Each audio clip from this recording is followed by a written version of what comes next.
जय गुरुदेव। परमार्थी सिख की कहानी।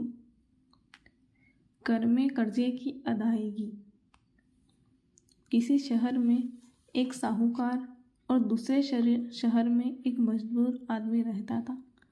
साहूकार वह साहूकार था जिसका कर्ज बहुत से मनुष्यों पर लदा हुआ था, जो कि पूर्व जन्म का था और जिसका हिसाब कई जन्मों में लेना था। दूसरा मजदूर संयोग से उसी साहूकार के यहाँ नौकरी करने किसी के जरिए पहुँच गया। साहूकार मजदूर से दिन भर काम लेता था और रात को 2 बजे तक सोने नहीं देता था। इतने पर भी मजदूर को 3 बजे तक जगा देता था और सुबह बुलाकर बहुत डांटता था कि तुमने कुछ भी काम नहीं किया। बेचारा मजदूर लाचार था।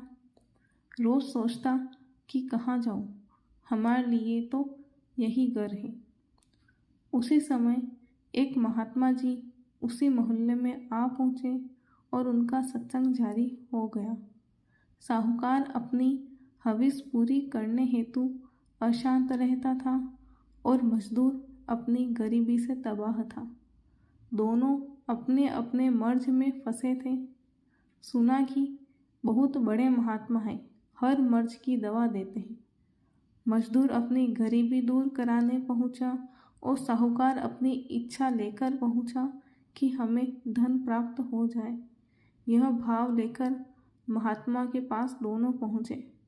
इन दोनों के पहुँचते ही महात्मा जी सत्संग में बोले कि लेनदार और देनदार दोनों असाध्य मरीज आ गए हैं।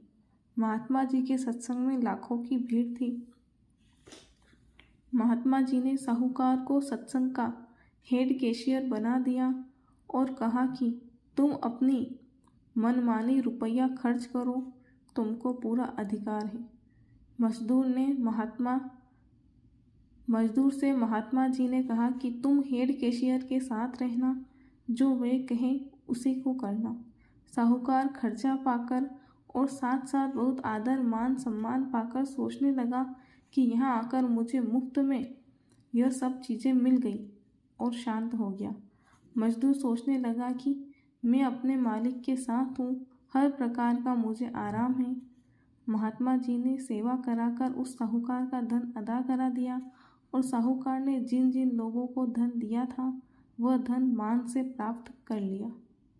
परम पूज्य स्वामी जी महाराज ने यह कहानी सुनाते हुए कहा कि संत जन हर तरह से जीव के कर्जे को अदा करा देते हैं और कर्जा चुका देते हैं। जीव अपनी अज्ञानता में यह सूझ नहीं पैदा कर पाता कि संत जन कितनी भारी दया करते हैं। जय गुरुदेव। बाबा जय गुरुदेव एक त्रिकालदर्शी महात्मा थे, जगे हुए संत। जीव जागरण के लिए उन्होंने अकूत मेहनत की। जय गुरुदेव।